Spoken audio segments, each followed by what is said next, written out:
Sesim geliyor mi? Konuşalım. Alo. Yolda dur be çekmeyin. Alo.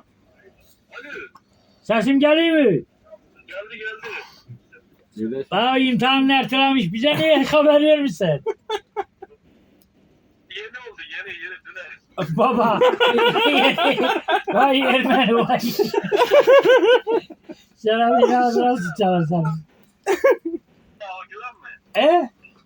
Al güven mi dedi? Yok. Vay orası. Erzurumlu Volkan söyledi. Volkan yanımızda.